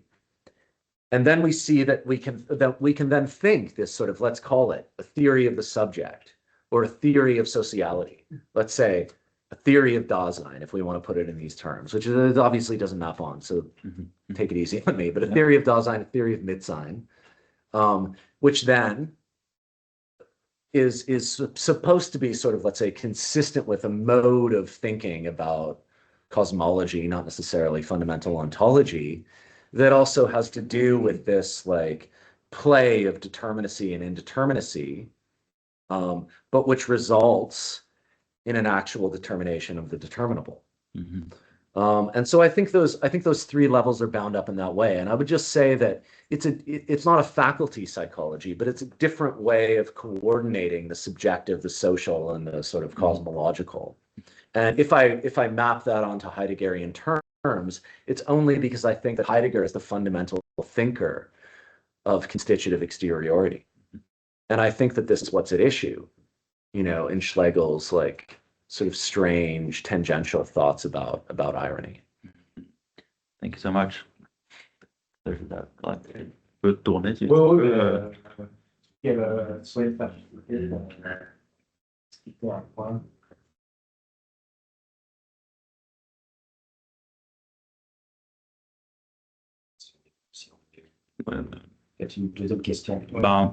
still, we can wait. Yeah. S'il y a des questions de clarification aussi, n'hésitez pas. Moi, j'en aurais une pour continuer si. There's someone? Well, maybe it's thanks, Nathan, first for this paper. It's great.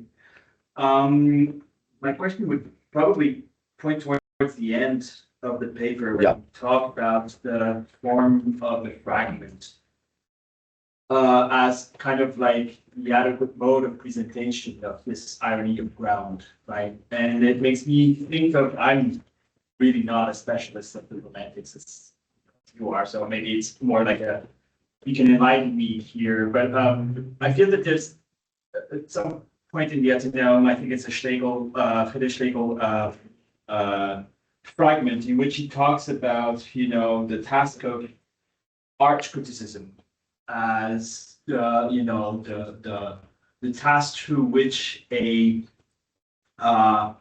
work of art is brought to its completion. And he describes this in the form of the task of criticism is to present the form of presentation that is already at work within the work itself. And so the way that it's formed is that Darstellungsform. And in this idea is that, like, I feel that I mean, so my question here would be, is the fragment to be understood as already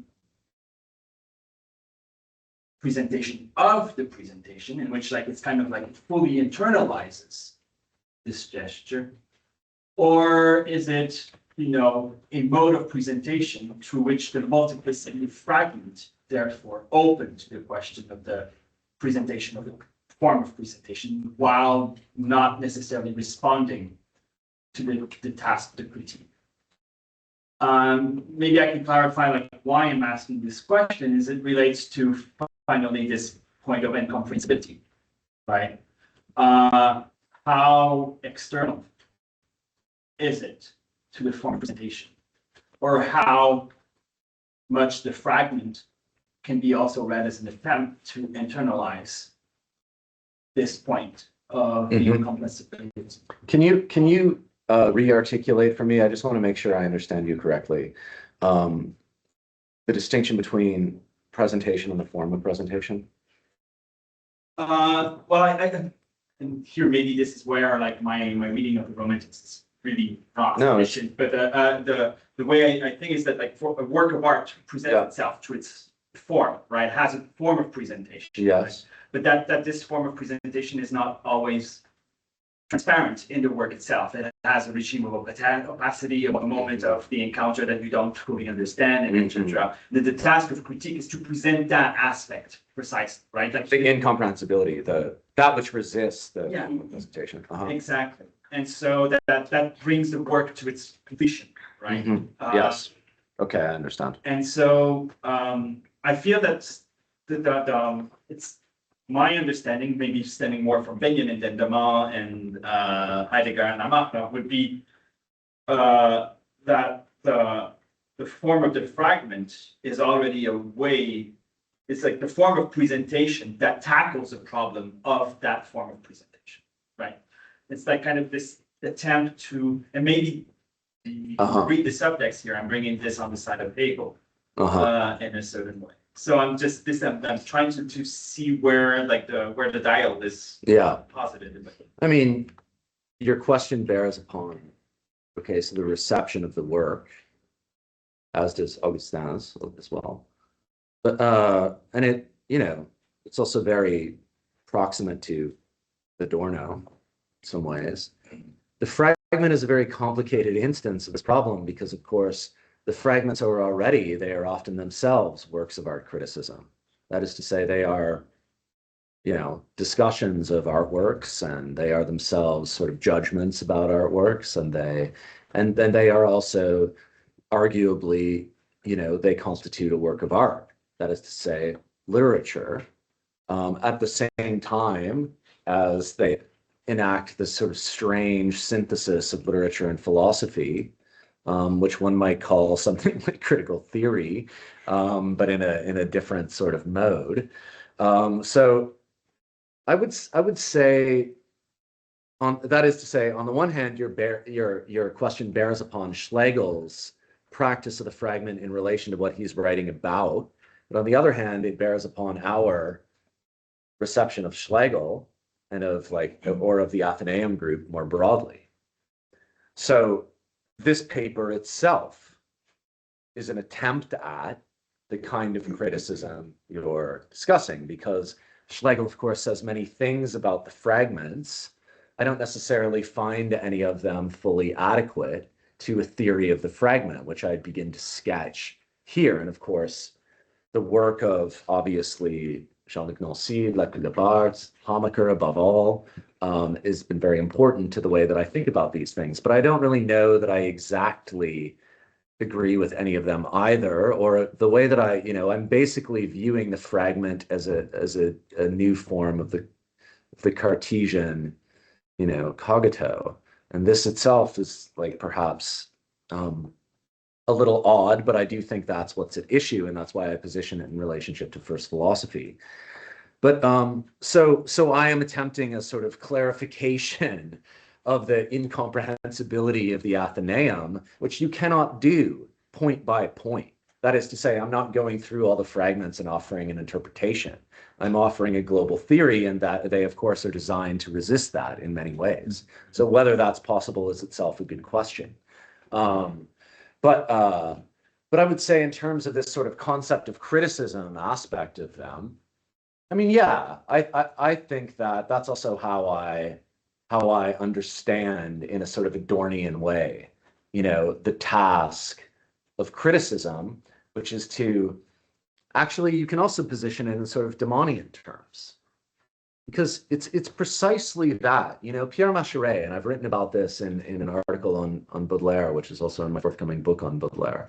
But, Pierre Macherey is also very proximate to Demon. When he says in Toward a Theory of Literary Production, these tautological statements, the work is what it is.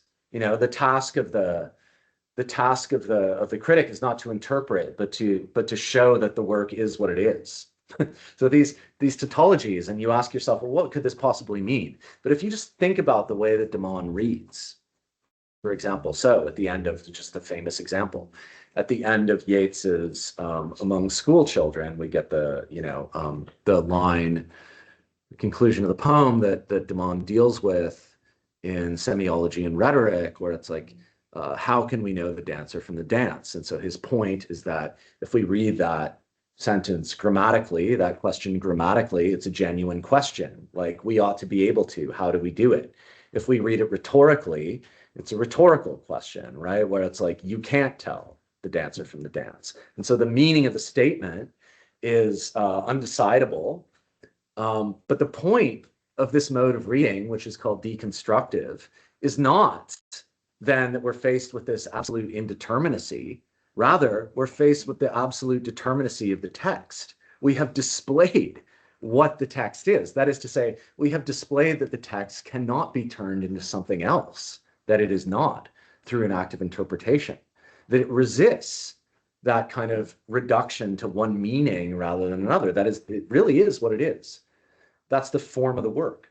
So we've revealed not what the work means, but what it is. The determinacy of the work is what is at issue in deconstructive criticism. And so that mode of criticism, I think, is, my point is, it's a way of handling incomprehensibility, which is not just about some spiraling void of indetermination, but about the absolute determinacy of the work, which is what you then attempt to display by showing, everything that is not in the way, in fact, that it's in conflict with itself, just as Adorno says. Yeah, thanks for the question. Well, my knowledge of everything we talked about there is limited to what has been talked about here, but building on what has been brought forward by Habib and Friedrich, you talked about that the romantics insert themselves in one of the two vectors of the Enlightenment, and I could say compare those to alchemy or chemistry. As in alchemy, it's the process which leaves no residue and produces identity of meaning. And chemistry, which is the process which produces residue, and the meaning resides precisely in the residue that which failed to translate perfectly. Well, in your intervention, you wanted to see how it mixed, like how we could mix all three levels. Articulate, yeah. Yeah, articulated. But I think that maybe go like against the project that is exactly the fragments, like fragmented.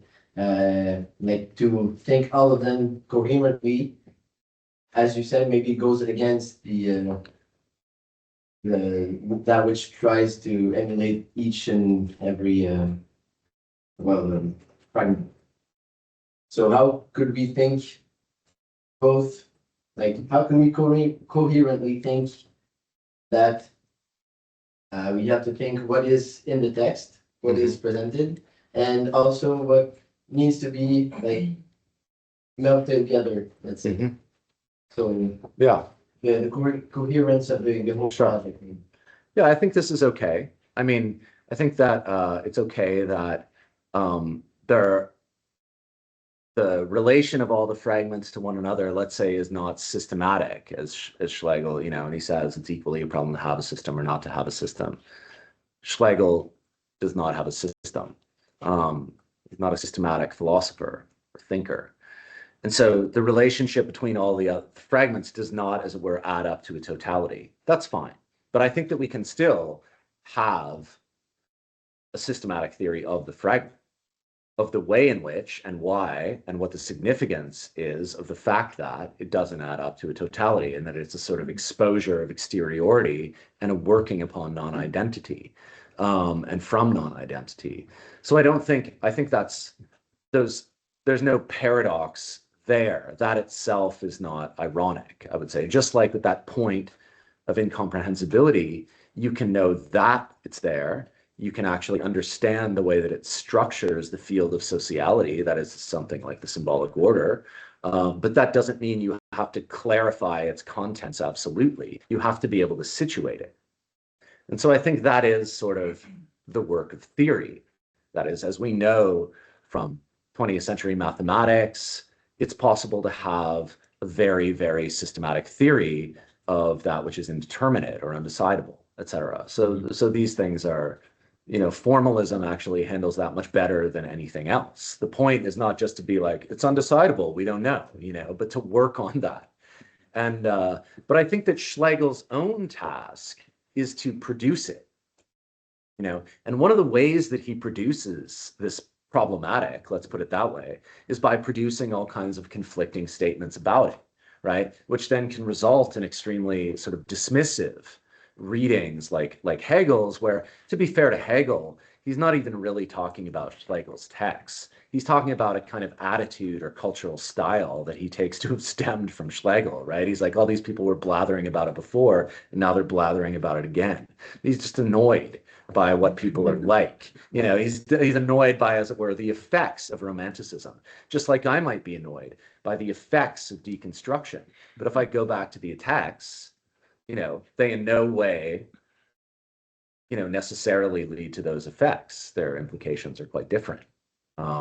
So I think that, I think that the proper way of handling this, the question of indeterminacy or incomprehensibility always is to have a rigorous theory of it, such that one doesn't just allow it to sort of like waft around, but specifies its parameters while acknowledging that they're there.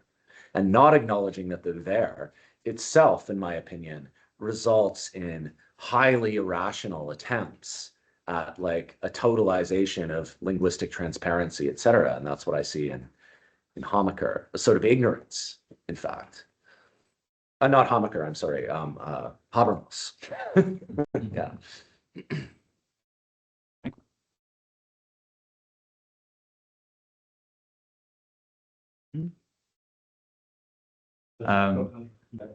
Someone? Tilt the screen. You're way Too down too far. No, okay. No, yeah, there.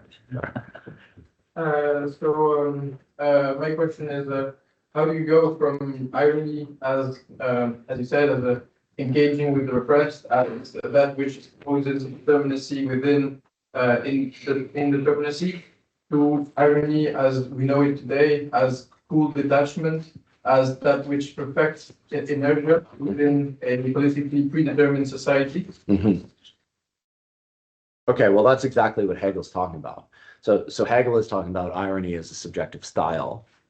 But the problem is, what's interesting about it is, on the one hand, he gives a sort of blithe polemic against irony as a sort of subjective style. But on the other hand, he wants to say, like, look, this really has its ground in Fichte and its ground in Schlegel's understanding of Fichte. So he implies that he's also taking it to be something like a genuine concept, which has resulted in this cultural style. And so I would say the cultural style itself has not very much to do with irony in Schlegel's sense, or perhaps in any sense. Why? Because this subjective style of, as he put it, like what we could call ironic detachment, is itself a sort of decision about what or maybe non-decision. It's a sort of assumption, perhaps, or a kind of coding of what the significance of irony is. So it's not at all clear to me that the significance, to put the matter at its most fundamental terms, of reckoning with the fundamental difference of being and appearing, that is, an irreducible difference of being and appearing, which I take to be sort of constitutive of irony, or on the other hand, a reckoning with the fact, with the sort of like unknowability of a certain like kernel of the unconscious. It's in no way clear to me that the significance of that or the result of that would be a sort of disaffected subjective style, sort of not caring or posturing, etc.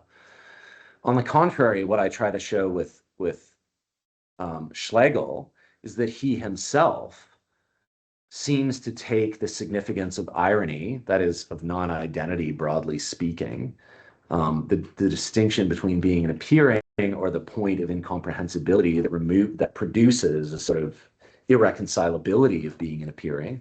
He takes the significance of that. He takes that sort of the being of irony in some way to be this kind of like unconscious teleology, a kind of striving that one is not in control of, an exposure to exteriority that then is constitutive of friendship, right? Or that's integral to sex, you know, in the sort of joke of that other passage, or that's the ground of the very social order.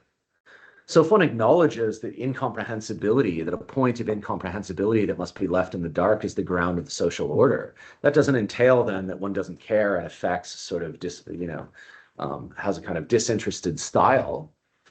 Rather, one could take it rather to be the very basis of what one has to take seriously, how one has to care for others, a sort of intersubjective exposure, etc. So I would say that, and this would be my point for Hegel, it's a sort of empirical question, which is not particularly interesting, perhaps, who has what subjective style stemming from, Jena Romanticism.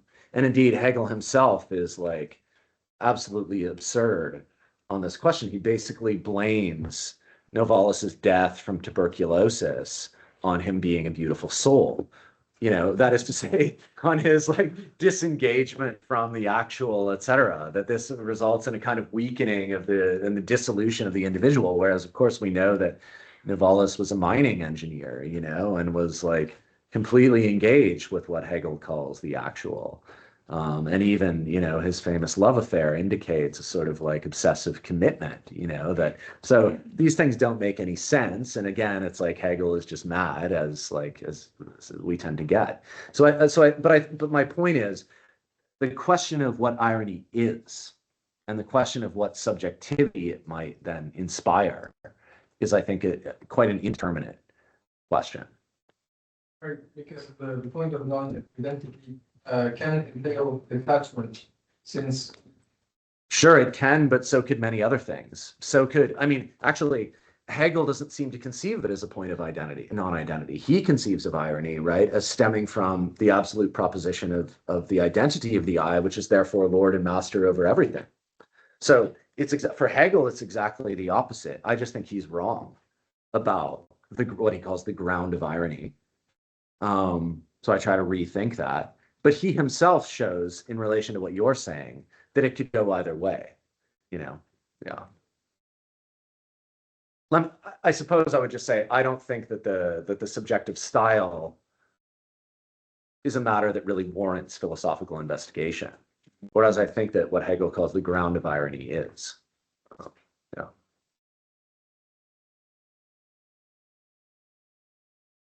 Une question, une intervention. Je vais peut-être Ouais. poser une dernière, de toute façon, ça fait une bonne heure. Oui, peut-être. But what about a Ça fait question? ça fait What about 2 heures, mais peut-être une dernière si tu veux. Ouais, ben, je vais juste en poser une dernière, peut-être precisely. speak to perhaps? Yeah, that was a discussion we had before your talk, but your reading of Schlegel via Amaché is strongly mediated by Heidegger, particularly through the question of imagination and temporality. And given the importance of Heidegger in your reading and in your work in general, the importance of the Heideggerian corpus and gesture, I'd like to ask the following. Since you chose to take the detour through Heidegger rather than the more direct route through Fichte, who, of course, alongside Kant, is the philosopher who most deeply shaped early Romanticism, the vocabulary mobilized by Schlegel, effort, determination, determinable, the hovering, which is the Schweben, between the real and the ideal, and so on. All of these clearly refer back to Fichte's work in the years 1794, 1799. And more generally, we've talked about it, one senses in your text the structure, I would even say, of withdrawal and disclosure that strongly evokes Heidegger's fundamental ontology. So I was wondering, do you think that Heidegger offers resources, let's put it this way, that post-Kantianism cannot provide in order to sustain and deepen the critique of Hegel that you're developing? Okay, thank you. Yeah, it's a complicated question. There are two ways in which I would approach it. One way is just about concerns the genesis of this paper and the way that I'm thinking about the matter in terms of this paper. But the other way of approaching it is the more basic question of what is at issue beyond that. In terms of the paper, the importance of Homaker to the paper and that astonishing essay, in my opinion, on Schlegel and Fichte, that before was the way that I began this piece. And then it's gone through several rounds of revision. But I think that the way that Homaker reads Fichte is inspired by, broadly speaking, the way that Heidegger reads Kant. And I think that obviously French Heideggerianism is of the utmost importance for the sort of revival of Vienna Romanticism by Le Coulabart and Nancy, and that deconstruction and its relationship to Heidegger is obviously crucial to Homaker, and that when he formulates this piece, he's sort of reading Fichte through Heidegger. Now, when I read Fichte, I'm also reading Fichte through Heidegger's reading of Kant. I can't avoid that. It's just a fact about my formation. Heidegger's reading of Kant is extremely important to me. Mm-hmm. I happen to think it's correct, and I happen to think it's of the utmost importance in the history of philosophy. Mm-hmm. That has certain implications, So I think that one could produce actually a reading of Kant through Fichte, which would be in many ways very similar.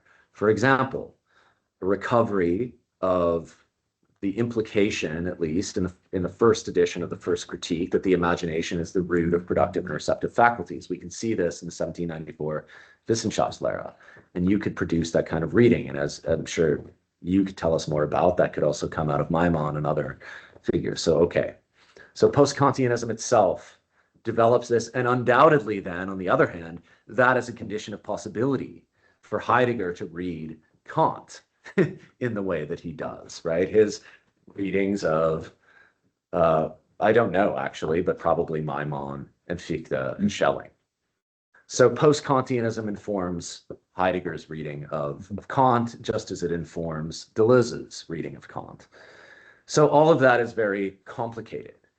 What I would say, though, what I think is important, and I think that there nevertheless is a very important difference, I think. So the problem with this paper is that it sort of leaves Fichte, as so often happens in a way that must be immensely frustrating for serious readers of Fichte, at the level of a sort of like gesturing toward the absolute proposition, as if that's all there is in Fichte.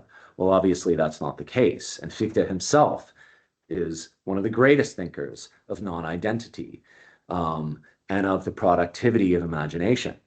And obviously of striving. However, the structure is very different, right? So please correct me if I'm wrong, because I really do cede the floor to you when it comes to Fichtean questions. But in the way that I understand the 1794 Wissenschaftslehre, so of course, we do get a great theory of striving, which emerges from the contradiction between, the sort of tension between the I and the not I, as I understand it. And the sort of ground of that striving is also the productivity of the imagination, which then we could take to be, as Homaker reads it, the very condition of possibility for the positing of the I in the first instance.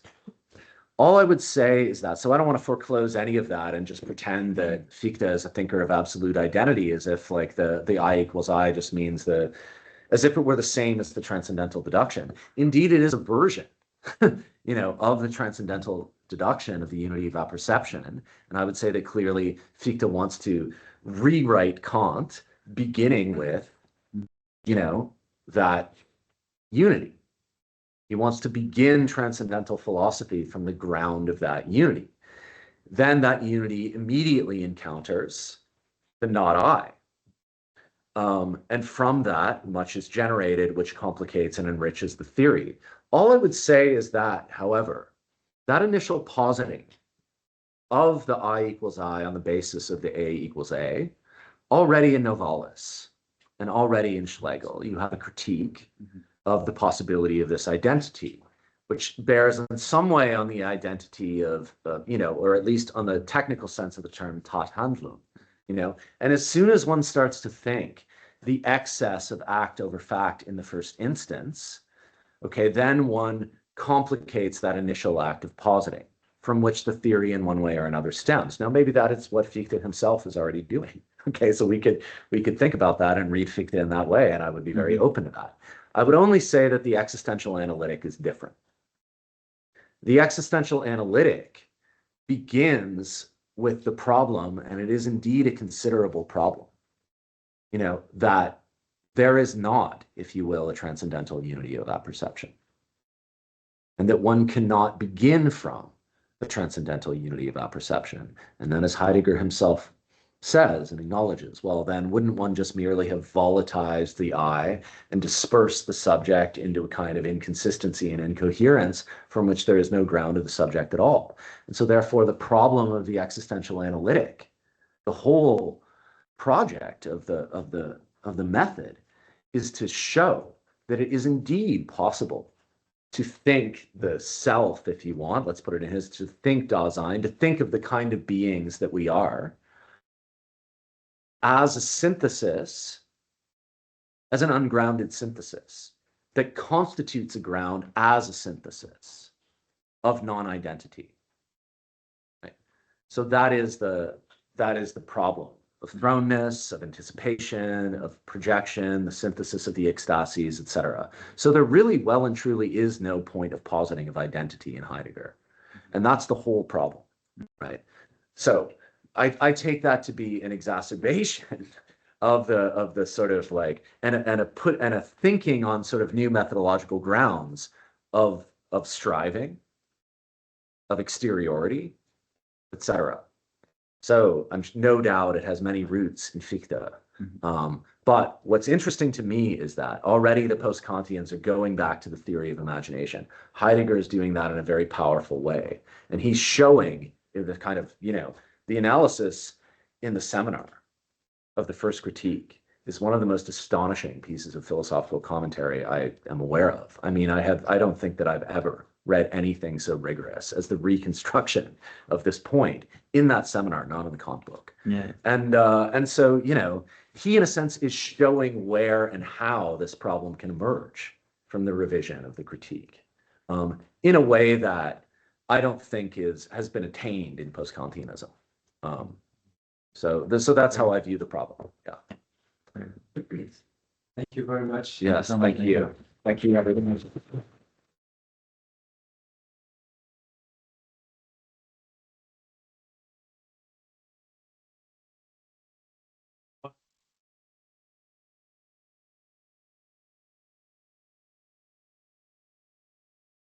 Essayer pour la semaine prochaine d'avoir déjà en tête un sujet et une date, parce qu'il faut qu'on continue l'heure de